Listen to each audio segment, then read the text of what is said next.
Drutter here, January 12th, 2020. I'm outside in my front yard in British Columbia, Canada right now. And one of the things that British Columbia is known for around the world is cannabis. But why? Cannabis does not grow here in BC. Naturally, we don't have the climate for it here, despite all the global warming that's been happening over the past 5-10 years. Yes, that was a joke. So, I'm going to go inside and show you why BC is known for cannabis, and it's because of our good genetics and our good growers, not because of our climate. But before I do that, I just wanted to show you I finished plowing. I don't know if you can see where the road is and where the sidewalk is. That's my yard. And here is my sidewalk with a giant wall of snow, about 3.5 feet tall on one side. There's my gate. There's my pole. And I went a little further than I should.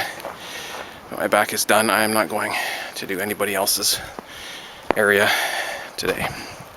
Alright, let's go inside and check out the plants. If there's any fog on this picture, it's because there's a little bit of condensation on the inside of the camera lens because the camera is so cold from being outside, and now it's in the warm. So I was just thinking while I was out shoveling, shoveling your walkway out in front of your house is considered common decency in Canada. In fact, it's a bylaw in most cities, I think here too. But that's not why I do it. The reason I do it is because I know I would want the sidewalk cleared if I was out for a walk, and I often am out for a walk because I can't drive anymore. I must walk. So to get food and everything I need, I must walk. So I understand how it is. So I definitely make sure that my walkway is cleared. But I was thinking, yeah, that's just common decency, and maybe it is also avoiding getting bylaw infractions for some people.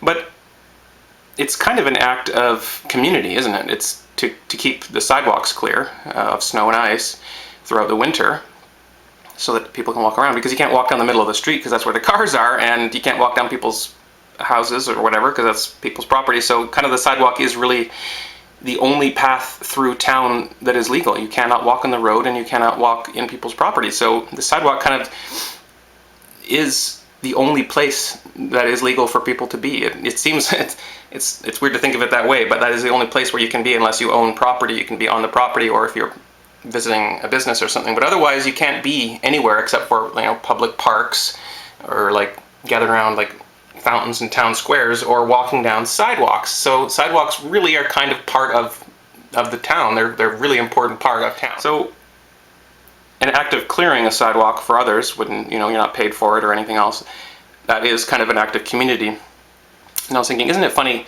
I consider myself an anarchist, and a lot of people wouldn't consider anarchy and keeping the sidewalk clear to be compatible. But that's because a lot of people don't know what anarchy is, and they think it means chaos. And actually it means the opposite. It means order, because anarchy means no rulers, and through that we can have order.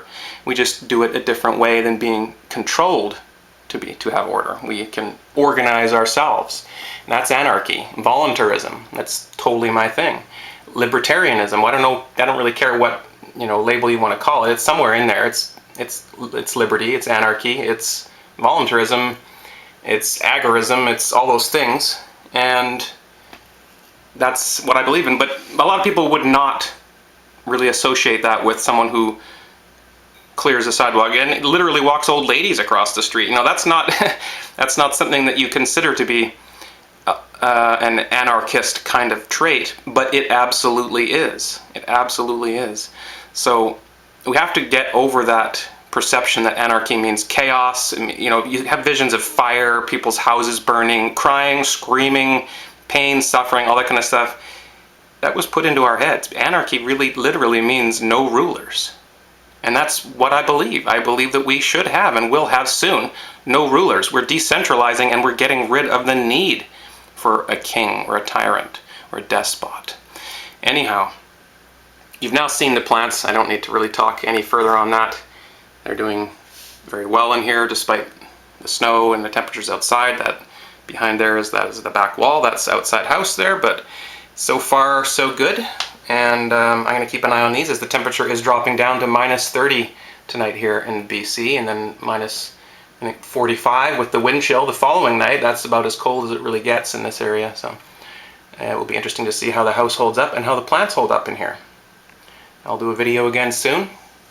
Thank you, Float, and thank you, Library. Two excellent video sharing platforms. Both are free, both are decentralized, both are crypto based, both are you're able to earn just by participating, and both of them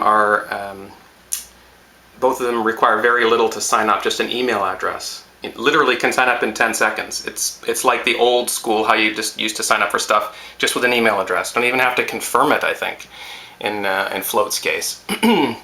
You just must enter an email address, and then you have massive power at your fingertips. You have a free crypto wallet, which is optional. You don't have to use it, but you can. It's free and private, and you can trade and move Bitcoin around and so forth. No fees. It's it's just amazing. Fully encrypted end-to-end private messages, which you can't get anywhere else anymore. It's just really powerful for literally just giving an email address, which you can get for free anywhere as well, anonymously. So definitely get onto Float. I'll put the link down below for that. And for Library as well, I'll put the link down below. Both really good video sharing platforms that are replacing YouTube, in my opinion. At least for me, these last few videos have not been going on YouTube. I don't care. I don't get any views there. I have 9,000 subscribers, but no views, no interactions. It's dead.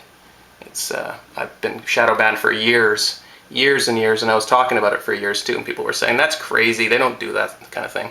And then they came out 6 years later, after I first documented it, they came out and said, yo, we did this thing called shadow banning. And now we have a name for it. Anyhow, thanks again, and I'll talk to you soon.